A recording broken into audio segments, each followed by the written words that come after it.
श्री हरि, धन्य हैं आप और आपकी लीला धन्य है, और धन्य है आपका भक्त प्रहलाद और उसकी भक्ति धन्य है। फाल्गुन की ये पूर्णिमा होलिका दहन के नाम से सदा सदा के लिए प्रसिद्ध हो जाएगी। नारायण नारायण नारायण, भज मन नारायण नारायण नारायण। श्री हरि, बड़ी विचित्र है आपकी लीला। जिस प्रहलाद को जलाने का आयोजन था वो फूलों पर बैठा मिला, और जिसे ना जलने का वरदान प्राप्त था वो होलिका अग्नि में जलकर भस्म हो गई। धन्य है आप और आपकी लीला धन्य है।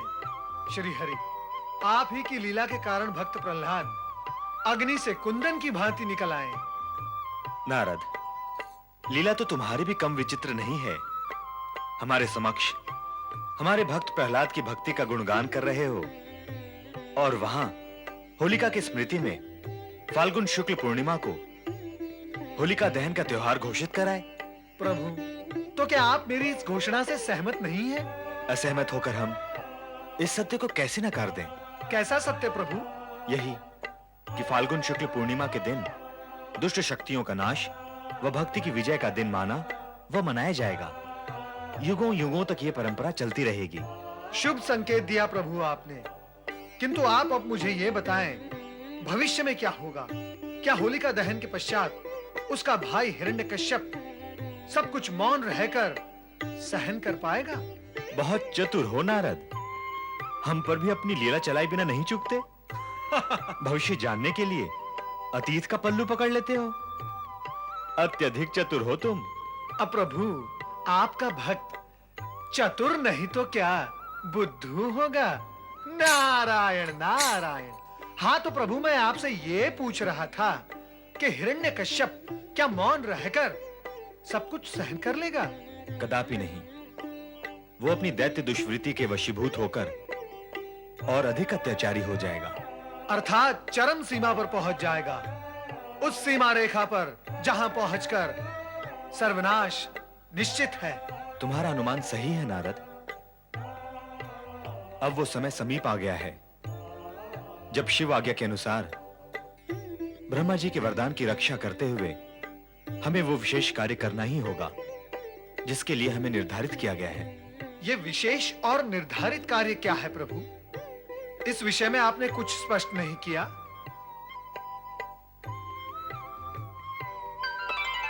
माता, नारद का प्रणाम स्वीकार करें। अब तक आप कहां थी माता? प्रभु का संग छोड़कर आप कहां चली जाती हैं? मैं क्या करूं नारद, तुम्हारे प्रभु तो मुझसे बात ही नहीं करते। मैं इनके मुखमंडल के दर्शन करते हुए कब तक यहाँ बैठी रहूं? तो क्या माता, आप भ्रमण करने चली गई थी? तुम ही अनुमान लगा लो कि मैं कहां गई थी। सही अनुमान तक पहुंचने के लिए तुम्हें इतना जानना है नारद कि इनकी केवल दो ही सखियां हैं, देवी सरस्वती और देवी पार्वती। अब तुम्हें केवल इतना जानना है कि ये ब्रह्मलोक गई थीं अथवा कैलाश पर। इतना तो मैं विश्वास पूर्वक बता सकता हूं प्रभु कि माता ब्रह्मलोक कदापि नहीं गई थी, क्योंकि तुम्हारा विश्वास सत्य है नारद, क्योंकि ब्रह्मलोक के गंभीर वातावरण में किसी से चर्चा करना तो असंभव ही है। इसीलिए मैं अपनी सखी पार्वती से भोलेनाथ के विषय में पूछने गई थी। भगवान भोलेनाथ के विषय में? वे तो सदा जगत की चिंता करते हुए समाधि में लीन रहते हैं। उनके विषय में क्या पूछना है? नारद, हमारे स्वामी उनकी लीलाओं के विषय में स्वयं तो हमें कभी कुछ बताते नहीं, पर भोलेनाथ इनकी लीलाओं के विषय में इनसे अधिक जानते भी हैं और अधिक बताते भी हैं। इसलिए मैं अपनी सखी पार्वती से पूछने गई थी कि भविष्य में क्या होने वाला है। तो फिर क्या बताया माता पार्वती ने? उन्होंने जो बताया वो सुनकर तो मैं चकित रह गई। तो फिर मुझे भी चकित कर दो वो सब सुनाकर। उन्होंने बताया कि इस बार भगवान विष्णु भीषण और विकराल रूप धारण करेंगे, जिससे सारे जगत में भय व्याप्त हो जाएगा। श्री हरि, क्या ये सत्य है? सुनते रहो, और देखते रहो, हमसे कुछ न पूछो। दैत्यराज हिरण्यकश्यप की जय, महाप्रतापी हिरण्यकश्यप की जय, महाबली हिरण्यकश्यप की जय। बंद करो ये जय जयकार, बंद करो। क्या बात है माता, आप इतने क्रोध में क्यों हैं? मैं तुमसे पूछती हूँ कि तुम क्रोध में क्यों नहीं हो? लाज नहीं आती तुम्हें मुझसे ऐसा प्रश्न करते हुए कि मैं क्रोध में क्यों हूँ? लाज नहीं आती तुम्हें अपनी ये जय जयकार सुनकर? कैसी जयकार? हाँ? क्या विजय प्राप्त की है तुमने?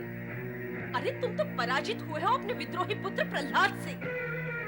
उसी के कारण तुमने अपनी बहन होलिका को भी खो दिया, और इतने पर भी तुम्हें तनिक भी शोक अथवा क्रोध नहीं है। उल्टा मुझसे प्रश्न पूछ रहे हो कि मैं क्रोध में क्यों हूँ। धिक्कार है ऐसी जय जयकार पर तुम्हें। हाँ। शांत हो जाए माता। कैसे हो जाऊं शांत?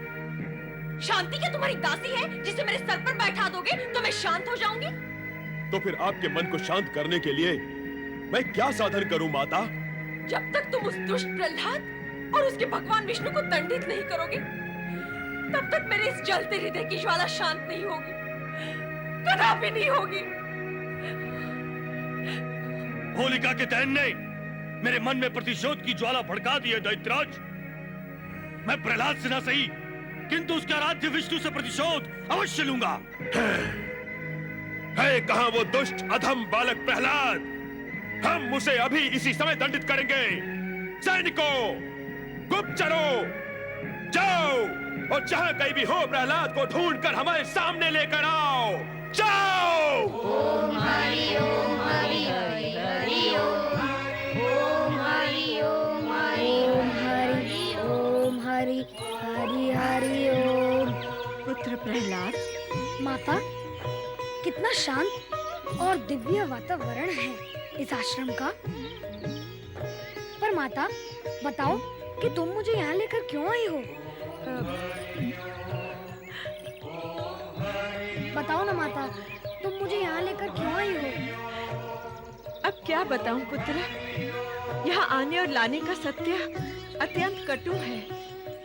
देव ऋषि तो कहा करते हैं ना, सत्य मार्ग पर चलने वालों के लिए कटु सत्य मन, बुद्धि और आत्मा को बलवान बनाता है। कहो ना माता, क्या है वो सत्य? ये तो तू जानता ही है पुत्र कि स्वयं तेरे पिता तेरे प्राणों के शत्रु बन बैठे हैं। वो बार बार तुझे मृत्यु के मुख में धकेलना चाहते हैं। ये देखकर मेरा हृदय कांप उठता है। इसलिए मैंने तुझे उस भयावह आशंकित वातावरण और परिस्थिति से हटाकर यहाँ ले आना उचित समझा पुत्र। माता, धन तो माता पिता का धन होता है और उनके दिए हुए इस धन पर उनका पूरा अधिकार है। यदि पिताश्री इसे समाप्त कर देना चाहते हैं तो वो उनकी इच्छा है। चुप कर प्रहलाद, चुप कर।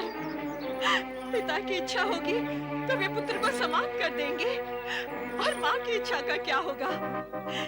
इस जगत में आज तक किसी भी माँ ने अपने ही पुत्र को समाप्त करने की इच्छा की है क्या? ऐसे कैसे मैं तुझे अपने पिता की इच्छा पर समाप्त होने दे सकती हूँ प्रहलाद? अरे मैं माँ हूँ, तेरी माँ। मैं तुझे इस दिशा की ओर देखने भी नहीं दूंगी जहाँ मृत्यु का दुर्गंधपूर्ण काला धुआं उठता दिखाई देता हो। इसलिए तो मैं तुझे यहाँ ले आई हूँ पुत्र। पर माता, उनसे छिपकर कायरों की भांति यहाँ रहना मुझे स्वीकार नहीं है। आओ चले माता।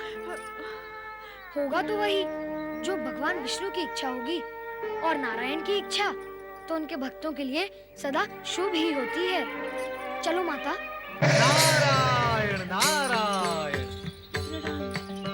भक्त प्रहलाद, जब से मैंने तुम्हारे भक्ति के चमत्कारों की कीर्ति कथाएं सुनी है, तब से मैं तुमसे मिलने नहीं तुम्हारे दर्शन के लिए आतुर था। प्रहलाद के दर्शन, अपने शिष्य के दर्शन। देवर्षि, प्रहलाद तो आपका शिष्य है, दर्शनाभिलाषी तो इसे होना चाहिए। सत्य तो ये है कि यदि आपका सहयोग न होता तो इसका जन्म ही संभव न होता। ये तो जन्म से ही आपका ऋणी है। प्रणाम देवर्षि। कल्याण भव, आयुष्मान भव, आनंद भव। देवर्षि, कल्याण और आनंद तो आपके आशीर्वाद और भगवान की कृपा से ही हुआ है। मैं माता द्वारा आपकी कृपा के विषय में भी सब कुछ सुन चुका हूँ। आप श्री नारायण के परम भक्त। बस प्रहलाद बस। मैं श्री नारायण का भक्त अवश्य हूँ, किंतु भक्ति की दृढ़ता में मैं तुम्हारी बराबरी नहीं कर सकता। इसीलिए तो मुझे तुमसे शिक्षा लेनी। क्षमा करें देव ऋषि, क्या आप अपने शिष्य की परीक्षा लेने आए हैं? कठोर परीक्षा? नहीं प्रहलाद, मैं तो तुम्हें ढूंढता हुआ ये संदेश देने आया था कि तुम्हारे पिता शत्रु भाव के वशीभूत होकर वो तुम पर चाहे जितने अत्याचार करे, किंतु तुम विचलित न होना, क्योंकि तुम्हारे साथ भगवान भोलेनाथ और श्री हरि विष्णु की असीम कृपा है। इसलिए अत्यंत भीषण और भयंकर विपत्तियां आने पर भी तुम्हारा किंचित भी अहित नहीं होगा। यही विश्वास हृदय में बनाए रखना। ये देखो राजकुमार प्रहलाद और दैत्य महारानी। पकड़ के ले चलो इन्हें। सावधान, शांत हो जाओ सैनिकों। राजकुमार कहते हो तुम इन्हें, है भी तुम्हारे राजकुमार। राजा की आज्ञा लेकर साथ आए हो, तो क्या राजकुमार के प्रति सम्मान की भावना राजमहल में छोड़कर आए हो? यदि आप राजकुमार को ले जाना चाहते हो तो ले जाओ, किंतु सम्मान के साथ। नहीं, मैं प्रहलाद को नहीं जाने दूंगी। अभी अभी देव ऋषि ने क्या कहा माता? तुम व्यर्थ ही चिंता करती हो। मुझे कुछ भी नहीं होगा माता। ये तेरा सोचना है पुत्र, क्योंकि तेरे साथ तेरे भगवान विष्णु हैं। तो मेरा सोचना कुछ और है, क्योंकि मेरे साथ मेरे पुत्र प्रहलाद की चिंता और उसका मोह है।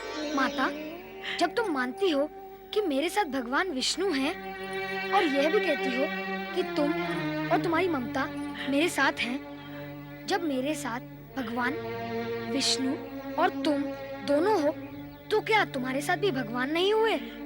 देखा देवर्षि आपने, इस बालक का बुद्धि कौशल, कितना चतुर है आपका शिष्य। यही तो मैं तुमसे कह रहा हूं दैत्य रानी, कि कितना निर्भय और होनहार है आपका पुत्र। आप निश्चिंत रहें और उसे जाने दें। मुझे खोजने में तुम्हें बहुत कष्ट हुआ होगा सैनिकों। अब मुझे साथ ले जाकर अपना कष्ट दूर कर लो। ओम हरि, हरि हरि ओम।